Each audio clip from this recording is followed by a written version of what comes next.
Virginia, who by virtue of our state constitution became an acting governor. And what was his first political instinct? His first instinct was to take the word acting away and call himself a governor, despite the fact that the state constitution is clear that he should call an election.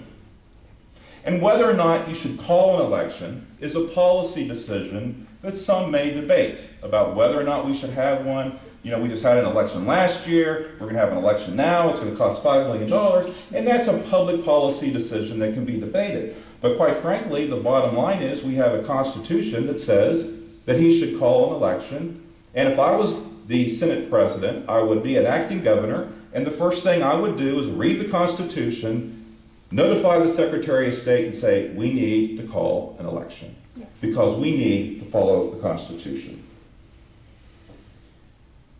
We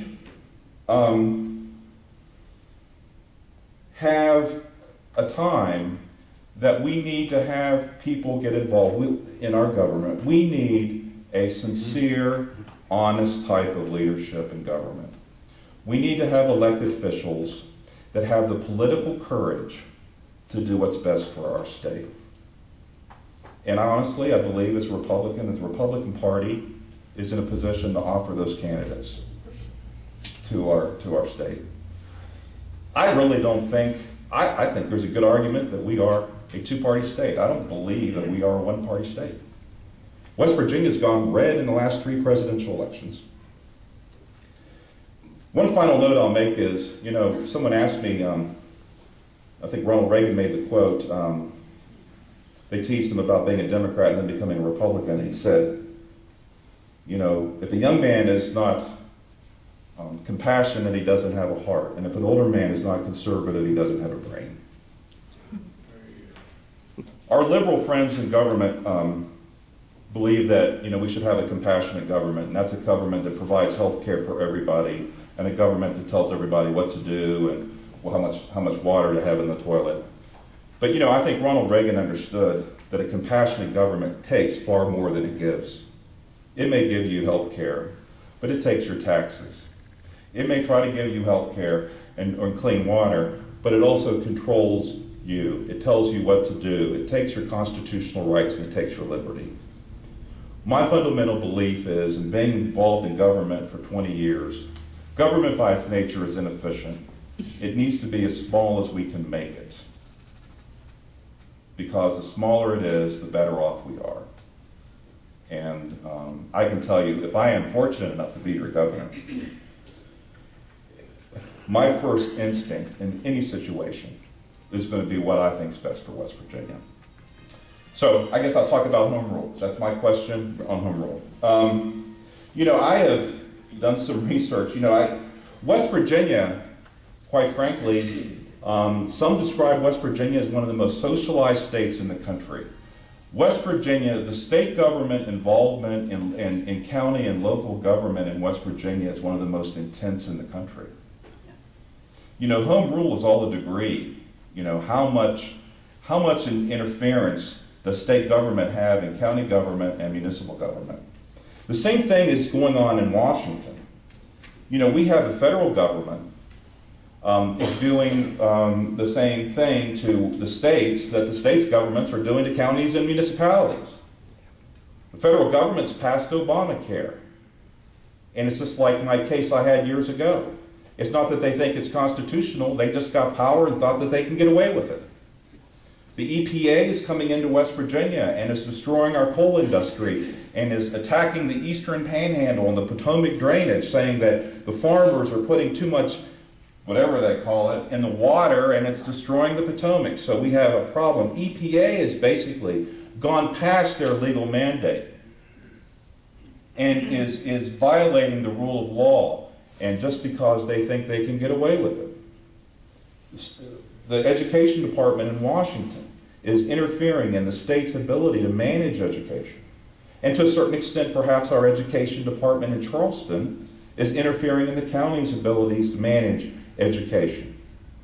So as a governor, I would be in favor of giving the counties and municipalities as much flexibility as possible to manage their own affairs, because on the county and municipal level, they know best what's best for them. The federal government needs to back off the states, and the state government needs to back off the counties, and the counties need to back off the municipalities. And that's my version of home rule. Like, I live in Putnam, and one thing that's interesting for Putnam is everybody that lives in Putnam that works in Charleston pays the Kanawha County user fee, and everybody in Putnam that works in Huntington pays that one. And I'm going to tell you something, our municipalities in West Virginia are in trouble. Huntington is in big trouble. And one of the reasons our municipalities are in trouble is we had a state legislature pass a retirement and pension and program for policemen and firemen, impose that program on the municipalities that it's just not fiscally sound. So poor Huntington is basically on the edge of a bankruptcy. Charleston's struggling with it. And then they go to the legislature and they say, well, that's your problem. You know, when they're in trouble for money, it's their problem. But you know what? The state government created the problem. Again, by telling them what kind of retirement programs they're going to have. So it's a tough situation. Thank you.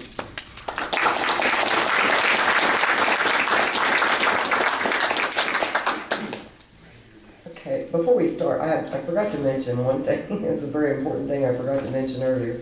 We're trying to get people to show up at this council meeting tomorrow. The first 20 people that show up will get a free t-shirt. You have to wear it. It says, "Keep your hands out of my pocket, Bob." And it's got the little Monopoly guy at the bottom with his pockets inside out. And we'll meet in the lobby, and you can slip it on over your clothes. That should be interesting. Okay, and then we have our Tea Party Energy Committee. Mr. Augie Petrola has a couple questions for the candidates, and then we'll open up the floor.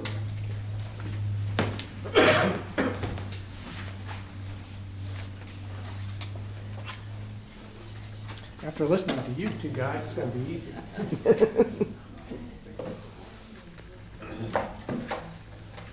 Well, I'd like to say welcome. And I was very nervous until I heard both of you talk. And I said, well, my first question is going to be, you're in our camp. That means you are a conservative. You believe in small government. You believe in low taxes. And so you all said that, and I won't have to ask you that question. My background is energy. Okay, and plus the fact that I try to be an amateur politician and an ultra-right, ultra-conservative. I came back to the state of West Virginia 2.5 years ago. This is my 4th time in the state. And each time I come back, I have my roots, but I've lived in other places. And I got to tell you, I'm kind of ashamed of what's happened to this state since the end of World War II. We are last in everything. So I started getting involved, like you say we should. This is my time. I'm an old man, but it's my time to give back. And what I did, I said, well, I got to get in sync with the state. And again, energy and coal, and I spent 40 years in that business. Sandy put on the Tea Party webpage this book, Unleashing Capitalism. And I'm going to tell you,